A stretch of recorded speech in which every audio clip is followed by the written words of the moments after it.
Alors je vous propose de parler de la culture des rosiers en pot. On n'a pas tous forcément un jardin où on a quelques éléments de terrasse qu'on voudrait décorer. Et certains rosiers s'accommodent très bien à la culture en pot. On va être sur les rosiers buissons, les rosiers couvre-sol qui sur ce type de pot pourraient retomber. Par contre, on ne pourra pas cultiver en bac ou en pot des grands rosiers grimpants parce qu'il faudrait leur fournir un volume de pot tellement important que ce serait très difficile.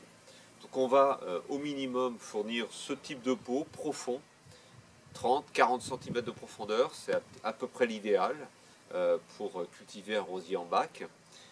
Les pots en terre sont toujours plus respirants que les pots en plastique, ça peut être aussi des bacs en bois. L'important est d'avoir un très bon drainage. Donc au fond du pot, j'ai mis ici tout un ensemble de pierres sur à peu près 5 cm d'épaisseur. Évidemment, le pot est percé, il va évacuer l'eau, donc ça c'est très important. La deuxième chose, c'est ce que l'on va appeler le substrat, ou le terreau, qui est en fait un mélange ici que j'ai confectionné moi-même, parce qu'on trouve difficilement dans le commerce le mélange idéal. Ici, on est composé de terre franche de jardin, et cela représente 40% du mélange. Les 40 autres pourcents sont du terreau, un terreau même déjà fertilisé avec du compost à l'intérieur. Et j'ai rajouté dans ce mélange des petits gravillons que l'on peut voir ici. Ça pourrait être aussi de la pouzzolane, c'est ce qui va permettre le drainage du terreau. Donc c'est ce mélange que l'on va mettre dans le pot. Évidemment, on va devoir déjà remplir le fond du pot.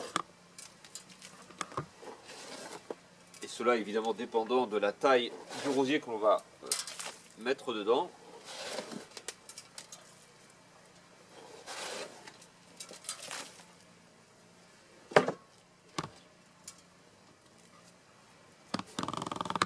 Voilà, ici je vais utiliser l'un de nos rosiers qui est en pot de 2,5 litres. On pourrait bien évidemment mettre un rosier d'une taille supérieure.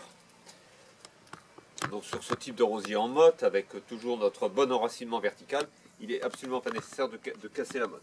Voilà, donc on règle voilà, on est juste à la bonne hauteur. La hauteur de la motte est inférieure à la hauteur supérieure du pot en terre. Il ne reste plus, c'est vraiment très simple, qu'à combler les extérieurs avec le mélange qui est confectionné. Alors, vous voyez que le mélange est très souple, bien évidemment.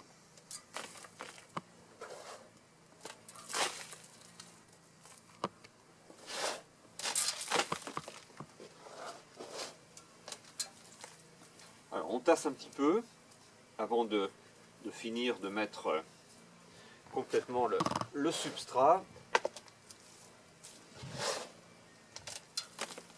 Donc il n'y a pas d'engrais, et il n'y aura pas d'engrais à ce moment de la plantation. Le substrat est fertilisé de compost, ce qui sera largement suffisant pour le début de végétation de printemps. Voilà, donc on ne remplit pas complètement, il faut laisser cette petite marge qui va permettre l'arrosage, qui est obligatoire tout de suite après ce rempotage. Voilà, ce qui va permettre de bien tasser le terreau au contact de la motte.